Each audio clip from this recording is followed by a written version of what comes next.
Cinema. It's a dirty word in some circles. Full of smoke, mirrors, and dreams that never made it past the cutting room floor. But somewhere in the flickering shadows, truth still flickers in the cracks between the lines, the beats between the scenes. That's where we come in. The takes are sharp, the opinions unfiltered. No studio fluff, no critics club echo, just film, the way it was meant to be felt. You've just stepped into the Movie Doctors Podcast.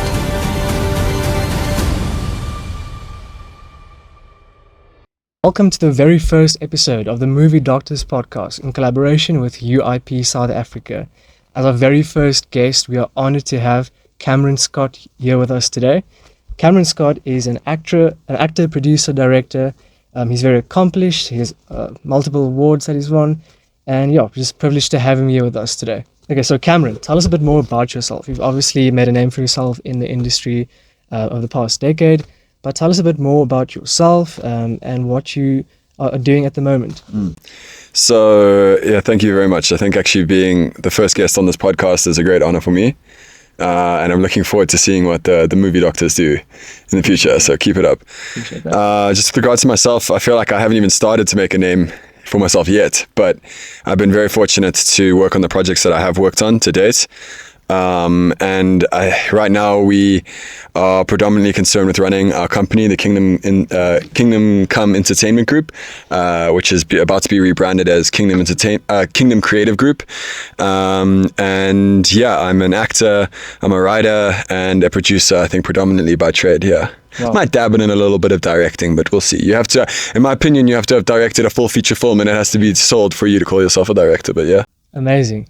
Talking about feature films, I believe you've directed or been a part of a couple of short films. Can you tell us a bit more about that? So the short film space is, I think, a really interesting space.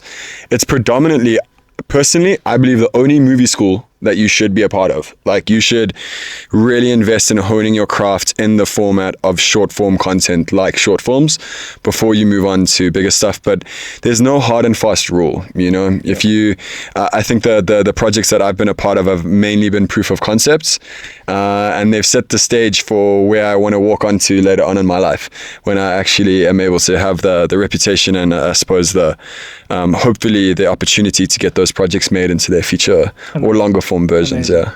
And I want to ask, I saw you won an award recently for a short film. Can you tell us a bit more about that short film and what was it like being a part of that experience? So The Ring of Beasts was an original baby. It's our flagship project. It takes place in a broader context of this thing called the Ad Regnum universe, which I want basically to be my life's work. An amazing team came together during COVID-19. I still, to this day, actually just saw a fellow actor, Charlie, who was in it at a casting. Wow. And we cannot believe what we were able to accomplish during that time when there was shooting restrictions, and we followed all the law. There was no law breaking. We followed everything to the letter when some big productions were really struggling to implement it, obviously because they're bigger. But we were just able to fly under the radar, and we worked with, I believe, some of SA's real top talent, both in front of and behind the camera. So it was a great privilege. Ring of Beasts is a project that I have no doubt will be many years in development. We shot it in 2020. We were nominated for a SAFTA, and we've been picking up awards like the Kleinkop Boutique Hotel Kleinkop Short Film Festival, where we won Best Film there recently. That is so awesome. And would you have any advice to give to young and upcoming producers, directors, actors that are trying to shoot their first short film but really don't have the direction and the knowledge to do so? What would you tell a young and upcoming director when embarking on this journey? I think when it comes to like doing your own projects, the number one thing, just from personal experience, that I can say is just roll up your sleeves and do it, you know? Yeah. And that's going to sound really scary. You're definitely not going to have all of the assets and resources that you would probably want to have on your side initially, but you will have something. And as a producer once told me in LA, that if you as a writer have a script that you've completed, when you talk to another producer about a project that you've done, you are already 90% ahead of all the other competition. Wow. So I think the best advice that I could take is that we are probably in the most gifted generation in terms of access to resources, in terms of how, the actual tech and the gear and the ability and energy and financing, that's a different ballgame. But I think to actually just get something off the line, you have everything at your disposal. Wow. You could take a literal picture of your frame and send it to ChatGPT and be like, tell me what you think of this frame. And it can give you, I'm not saying Roger Deakins experience, but it can give you enough of an input that you can start to learn, okay, this is what I need to be looking for. This is the color temp that I need to be watching. This is my sound. This is my, my frame rates, the settings, So there's just use the resources, roll up your sleeves and get it done. Just do it. And well said. Obviously, with the introduction of AI, that's changed the ball game in filmmaking lately. And I do agree with what you said. Just do it. I mean, the great Ridley Scott gives advice to young up and coming writers and producers, and his advice is very similar to yours. He said, pick up a camera, film something, and that is something you can add. You've created a film, whether it's short, long form. The fact is you've picked up the camera and you've shot something. And I think that a lot of young people, including myself, I'm so afraid of shooting a short film and it not becoming as successful as I hoped it to be. But like you said, picking up a camera and just doing it, that's the first and one of the most important steps. But thanks for that, Cameron. I want to talk about something a bit more movie related today. Yeah. That, of course, is the reason why we are here, to talk about movies. I hope so. I hope we're going to talk about movies. Okay, so obviously the first time me and Cameron met was at the Gladiator 2 premiere in South Africa, and I got to interview him regarding his Letterboxd top 4. Everyone knows if you are a Letterboxd user, your Letterboxd 4 is like a very special thing for true cinephiles. So I want to talk about your Letterboxd top 4. I noticed something in there. So I noticed two things. The first is Blade Runner 2047. That is one of my favorite films of all time.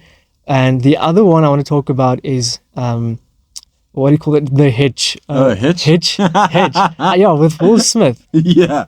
Oh, man. Hitch is such a great movie. So how did that find its way in your top 4? Okay, full confession time. When I was a kid and I had Mixit, and many of the people watching this will not even going to know what do you know what Mixit is? I do. Okay, good. Mixit was like one of the first messaging social media platforms, in South Africa. And my Mixit name was, this is so embarrassing to say, the white little Will Smith, For the longest time, I've just really looked up to Will Smith and admired the work that he's done. I know there's been a lot of controversy around his career recently and some of the recent things that have gone on, but he was such a foundational part of my early interactions with acting and cinema. This was somebody who had mastered all three disciplines, and people are very quick to forget that. What that looks like, that's massive. Yep. And I remember some of the first movies, cinephile development, I guess, that I had was like getting all these Will Smith DVDs. I'd go with my family like almost every month and just get like a new DVD from Will Smith's, like one of his film catalog. And when I came across Hitch, it was like this suave guy who like can read the room. He like knows how to dish it out, and he struggles to get this guy, Kevin James's character, into the position where he can date the love of his life, who, according to everyone else, is like miles above his league. And then meanwhile, parallel to that, Will's got this whole thing going on where he's navigating the authenticity of him being in a relationship himself. Yeah. And I just think we hardly get to see movies like that. But that being said, very interesting developments. I watched Materialists recently. Yes. That film is unbelievable. I don't care what anybody says. A lot of people probably give it flack for like whatever reasons they want to, but I think Celine Song is quickly becoming one of my favorite directors. Like she's super talented. You saw with Past Lives. That was such a brilliant film, both in writing and directing. Yeah, she's phenomenal. She's really, really phenomenal. And I think in a weird way, The Materialist is almost like a modern day Hitch. In a weird way, because the setup of Dakota Johnson's character, she's this character who is connecting people and doing very much what Will Smith does in Hitch. It's just reverse of the genders. Yeah, exactly. Yeah. And then she comes across this guy who is very, very wealthy and is also looking for love, i.e. Kevin James's character, and then she's navigating her own relationship with this other actor who's broke and living out of his car in Chris Evans. So that film is just dripping with truth about dating and the complexity. I also believe it's a very realistic depiction of dating in today's time. I think Celine Song captured that beautifully, and in Past Lives as well, that human connection. She seems to have a way of just capturing that beautifully on screen in a way that other directors sometimes don't seem to quite get right. Yeah.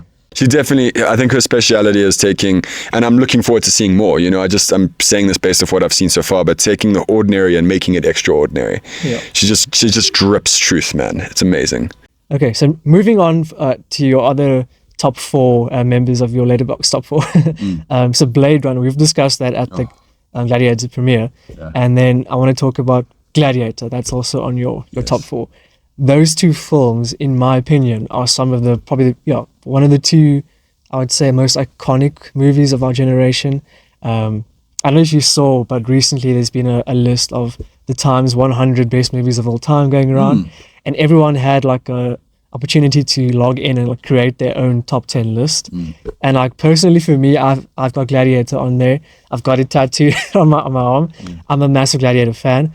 I want to talk to you. What's so special about Gladiator for you? Sure. It's a really good question. There's so many aspects of Gladiator, I think, that were game-changing. I remember we rented it from a video store with me and my friend in primary school, and we watched it as kind of like our weekend movie when we were having a sleepover. Probably shouldn't have been watching it at that age, but it was just as mind-blowing then as it is now. And I think the thing that made Gladiator so special is the consistency of a hero, no matter his circumstances. And I think Maximus, even just saying his name, is just Such Aura.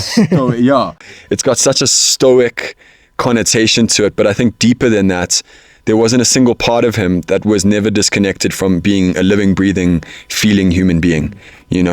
Whether he was a general on the battlefield or he was a slave being forced to fight in a coliseum, his code really, really, really stands out as, I think, what we often forget in today's world is just to have a code in the first place, So Yeah, that's well said.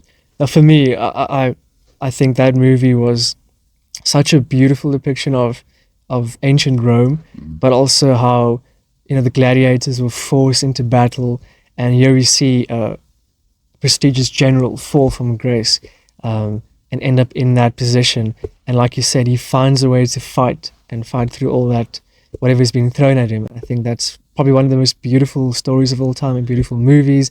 The music from Hans Zimmer. Oh, dude, yeah. And flipping Uncle Ridley Scott, just as a director, that man is in his creative journey is such an inspiration to me. Not just because of the namesake, but just because of his career trajectory, his approach to the work. Blade Runner and Gladiator. There you go. Two of the top 4 kind of were ideated by him and his team. So got a mad amount of respect for them. And to your point about Maximus, the last thing that I think made Gladiator so good is we often are fed movies today, which is you will triumph at the end. Yeah. You know what I mean? You will walk away, the bad guy's defeated, he gets arrested, you're all good. Maximus dies. Yeah. Sorry, spoiler alert. But he forfeits his life, but in a weird way, there's the victory in that because he's, going home. He becomes a symbol for Rome. Yeah. Yes, he dies, but I think his story is what Will echo through eternity. what you do in life echoes in eternity. Iconic. And moving on to Blade Runner. Obviously, the original Blade Runner was directed by Ridley Scott as well. And then we saw Denis Villeneuve come on and direct the sequel, which obviously at the box office didn't do too great. No, but did terribly. It has sort of become a cult classic in the years following the film. I think it's gained a huge following on Letterboxd as well. We've seen it cross, I think, 1 million likes. And I think it's become I would say a modern classic, if that makes any sense. Yeah. And that kind of propelled Denis Villeneuve to really becoming one of today's top directors. We then saw him go on to direct Dune. So I want to talk about. Now he's directing James Bond. I saw that. Oh, Yeah, man. What latest a- news. What a director. Yeah, such a good guy. Yeah. Yeah, if you see his passion for film in his interviews, you can just see that love for film. And I want to talk about Blade Runner. Obviously, that is in your top 4 as well. Why would you say that is in your top 4 over the original Blade Runner? Really good question. Recently, thanks to Sir Keniko, I had the amazing opportunity to do that throwback cinema where you can go and watch older movies, which is like probably in the US not such a big thing. You could probably find places that do that, but in South Africa that's a big deal. Like some of these movies haven't been on the screen in like 20 years, or more.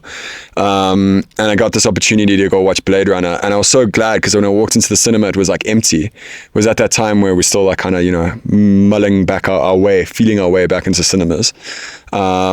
And I was like in a weird way sad and happy, like I get to experience this by myself, but I really wanted to like experience it with other people in the room, and one or two people started to trickle in, and as I'm sitting there, it's like I saw the movie for the first time. It was, and I want to say that I think that for me the Blade Runner 2049 and the original Blade Runner are on equal footing in terms of impact in my cinematic life and storytelling. So I think recently the reason why I connect more with the new one is just because of the access to technology and the masterful hands of Roger Deakins. Oh yeah, his cinematography was beautiful. Oh. And I believe he did the Batman as well. Cinematography, I don't know if you know that. Which one? The new one? The Batman 2022. He was the... No, that was same guy did The Creator. Ah man, this is gonna grate me. You gotta no dude, the guy who did... I know what happened. So at the Oscars, the Batman was snubbed for cinematography, and then Roger Deakins commented and he said that was a snub and it was the most deserving film of the year for that award. Yeah. But the guy who did the cinematography, he did The Creator as well. You are right. Man, this is grating me. This guy's one of the best. He's one of the best in the business as it stands right now. I was literally listening to a podcast of his the other day. I'm also checking it. Yeah, we've got to Google this, man. It's not. I know. Greig Fraser. Greig Fraser. Yeah, Greig Fraser. Talented guy. Yeah, phenomenal talent as well. And I think that the true art about cinematography is like, as a director, I always say that your 3 components that you're looking out for is composition of movement, light, and sound. Like those are the things that you are watching. As a cinematographer, it's everything in that frame, from every single wave of light to color temperature to the way the camera moves to what it captures and what it sees. And he's definitely one of the modern goats. Blade Runner 2049 for me, one of the other reasons why it's among my favorites is it was a major inspiration for the first short film I ever did called The Relay. Okay. With Michaela Russell and